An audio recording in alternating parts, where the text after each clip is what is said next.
Welcome to Praveena's home kitchen. இன்றைக்கி chicken குழம்பு எப்படி பண்ணுறதுன்னு பார்க்கலாம். அதுக்கு நான் அரைக்கிற சிக்கனை மஞ்சத்தூள் போட்டு வாஷ் பண்ணி எடுத்து வச்சுருக்கேன். தாளிக்கிறதுக்கு நல்லெண்ணெய் எடுத்துக்கோங்க, ரீஃபண்ட் ஆகி வேணாம்.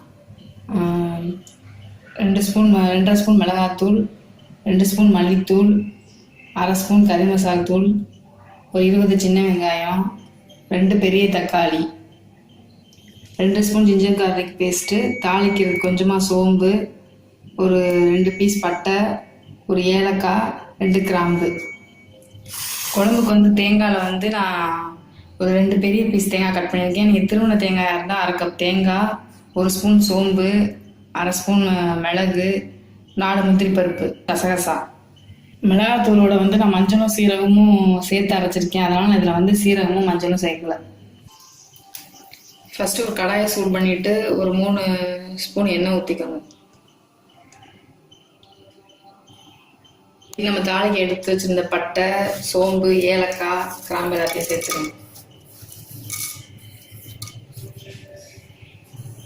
பட்டை சோம்பெல்லாம் பொரிஞ்சு நம்ம ஜிஞ்சர் கார்லிக் பேஸ்ட் சேர்த்துக்கலாம்.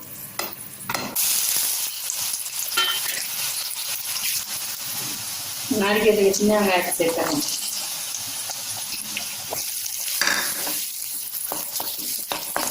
குழம்பு சின்ன வெங்காயத்தை தான் நல்லா இருக்கும். நல்லா சின்ன வெங்காயம் சேர்த்துக்கணும்.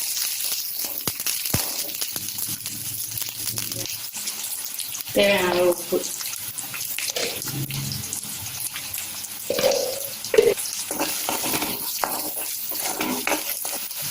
குழம்புக்கு ரொம்ப வெங்காயம் மையா வேகணுன்ற அவசியம் இல்லை. கண்ணாடி பதத்துக்கு வரவும் நறுக்கி வச்சுக்க தக்காளி சேர்த்துறேன்.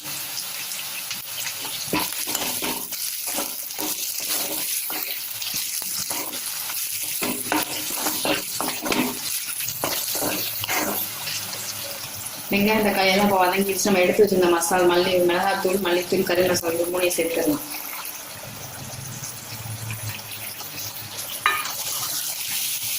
சேர்த்து நல்லா மிக்ஸ் பண்ணி விட்டுருங்க. சேர்த்து ஒரு 2 மினிட்ஸ் ஒரு மூடியை போட்டு மூடிட்டு அடுப்பை சிம்மில் வைங்க. எண்ணெய் பிரிஞ்சு மேலே வர ஆரம்பிச்சு நம்ம சிக்கனை சேர்த்துக்கலாம். நீங்கள் குழம்புக்கு எலும்பு இருக்க பீஸாவே கொஞ்சம் பெரிய பீஸாவே எடுத்துக்கோங்க. அப்போ தான் குழம்பு டேஸ்ட்டாக இருக்கும்.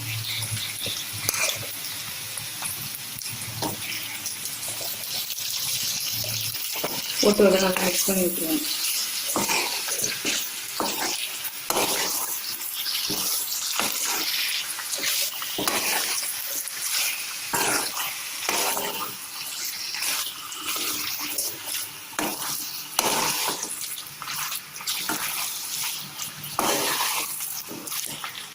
சிக்கனை போட்டு உடனே தண்ணி ஊற்றாதீங்க. ஒரு 2 நிமிஷம் அந்த எண்ணெயில் அது வதங்கினாதான் சிக்கன் நல்லா இருக்கும். அதனால சிக்கனை போட்டு ஒரு 2 நிமிஷம் மூடி வச்சுக்கணும்.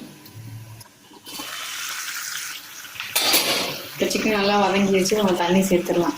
இப்போ கிரேவியாக வேணுன்றவங்க தண்ணி கம்மியாக சேர்த்துக்கோங்க. இல்லை குழம்பா நல்லா தண்ணியாக வேணுன்றவங்க தண்ணி நிறையா சேர்த்துக்கோங்க.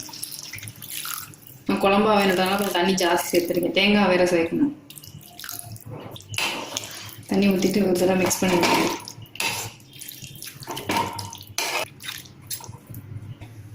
இப்போ நமக்கு சிக்கன் வேகணும். அதனால் அடுப்பை ஒரு ஏற்றி விட்டிங்கன்னா தண்ணி சீக்கிரம் ஊற்றிடும். சிக்கன் வேகாது. அதனால் ஒரு மீடியம் ஹீட்டில் வச்சுட்டு ஒரு மூடி போட்டுட்டு ஒரு 10 நிமிஷம் கழிச்சு பார்க்கலாம். குழம்பு கொதிச்சுட்டு இருக்க கேப்பில் நம்ம தேங்காய் அரைச்சிடலாம். இப்போ நம்ம அரைச்சி வச்சுருந்த தேங்காயை இப்போ குழம்போட சேர்த்துடலாம்.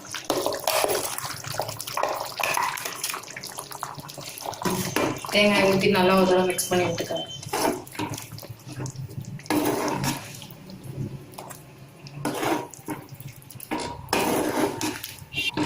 நம்ம தேங்காயில் மிளகு சீரகம்லாம் செஞ்சுருக்காங்க. அதுவும் கொஞ்சம் கொதிச்சுப்பா, அந்த ஸ்மெல்லாம் போகணும். இன்னும் ஒரு 3 நிமிஷம் குழம்பு அடுப்பில் இருக்கட்டும்.